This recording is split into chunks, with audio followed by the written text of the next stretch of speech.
Welcome back as we head up to 12 minutes after 4 this Sunday afternoon. The cost of living escalating as though I need to tell you, and more South Africans forced to live on less. Important as well not to lose sight of the impact that these challenges are having on our country's growing nutritional needs. Health experts have also warned that rolling blackouts, of course, are going to have a negative impact. In fact, they are already having a negative impact on nutrition.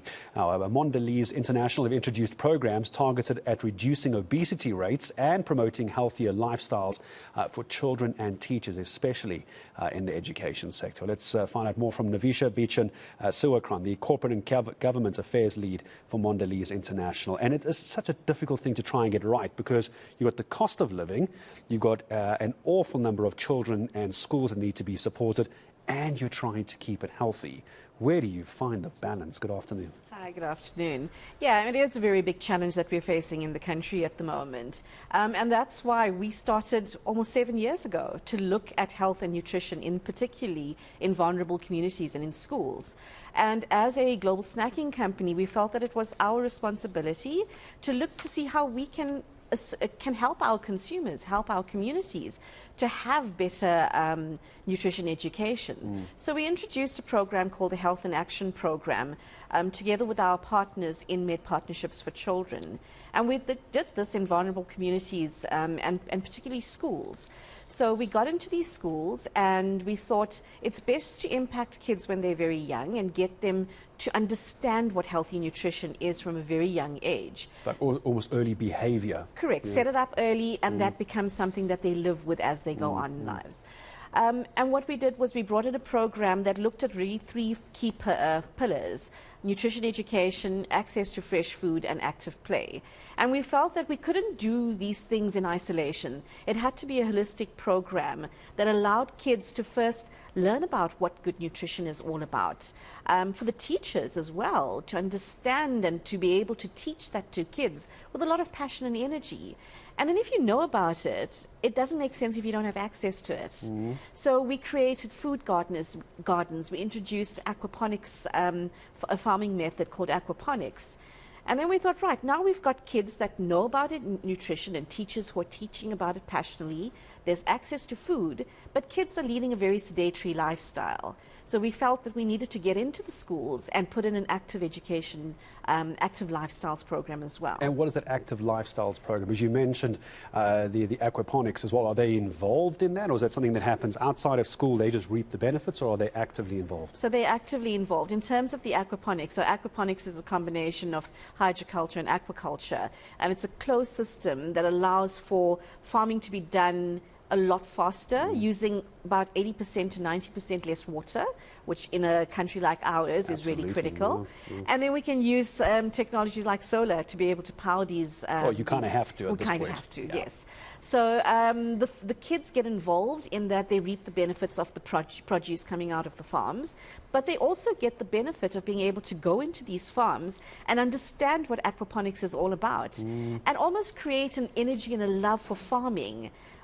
We are going to need farmers in the future, and to be able to use a technology like aquaponics and teach children about how to do aquaponics is going to be so important for us. I've spoken to so many farming organizations. Agri-SA is the one that comes to mind, is one of the big ones, and they're saying that if there was a way to get the youngsters, especially because of load shedding and COVID-19, into farming, even at a small scale like aquaponics, and you start getting those young farmers in now, that could revolutionize and certainly change our farming, because our farming has to change as well. Correct. I mean, we have to do that. And the benefit that we saw from the program was the kids were involved in the school gardens as well as being able to access the aquaponics facilities.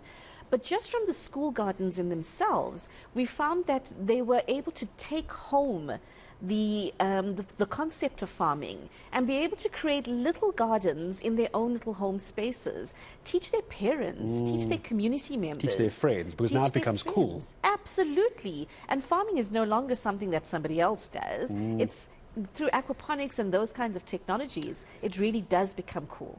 Give me a sense of the impact this has had, because I imagine trying to put this into place is difficult, and it's not to play down the importance of it, but obviously there's an ROI involved here. There's an ROI on education, there's an ROI on infrastructure.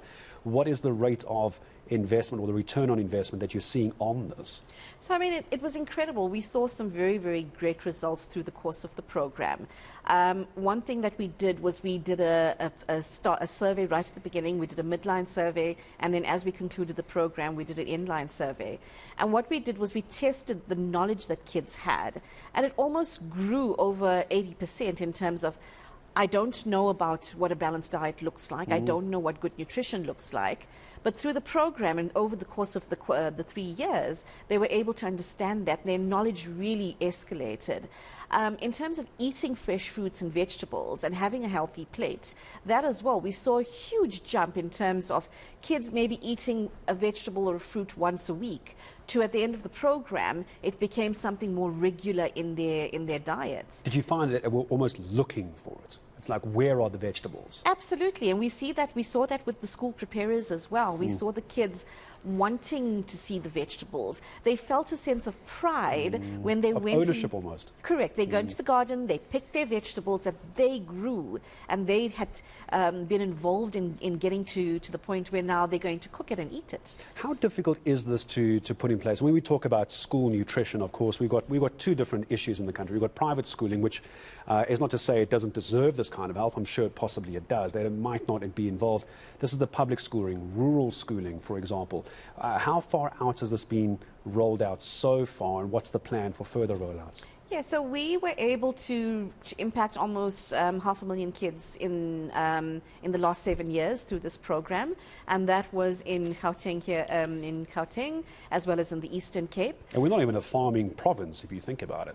And really. We don't have that much space in our schools and we don't, as well. Yeah. So we've seen some really big benefits in that respect. So we've been able to get to kids.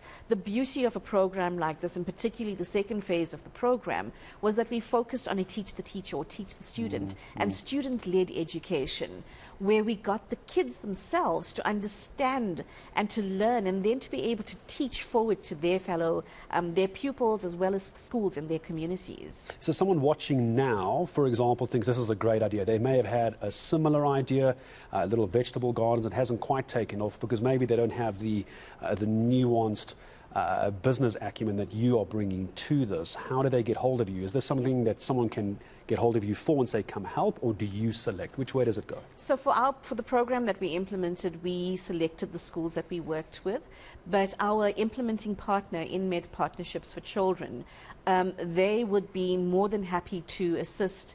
They've got huge resources on their website, so people can go onto the INMED website and have a look at that, and contact INMED and look to see how they can partner. The true beauty of a program like this comes in partnerships. It can't succeed without a really solid partnership. So partner with organizations like INMED in order to be able to implement such programs. I want to talk to you about the cost of something coming up, to try and do something like this coming up at various schools. Just by the way, if you're watching now and you just want to make sure that if you are interested, what we're talking about is INMED. It's an NGO. Let me spell it for you if I have this right. INMED, INMED. So people can just go Google that, and I'm sure they can find some information. I don't want to leave the interview and someone goes, what organization was that? INMED, INMED.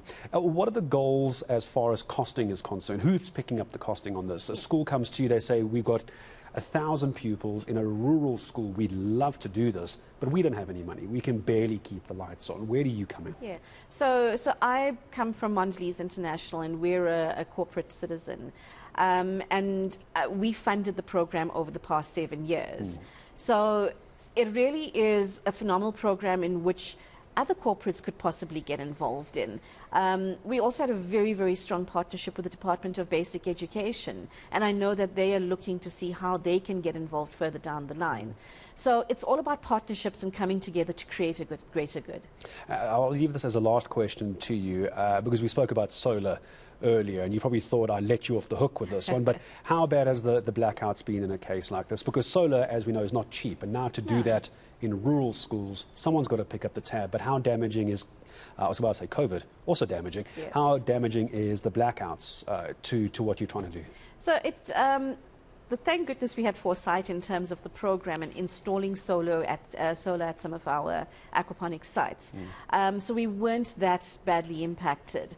And the farm, the aquaponics farm doesn't require a huge investment from a solar perspective. It's just a small pump that we're running to keep the fish tanks going.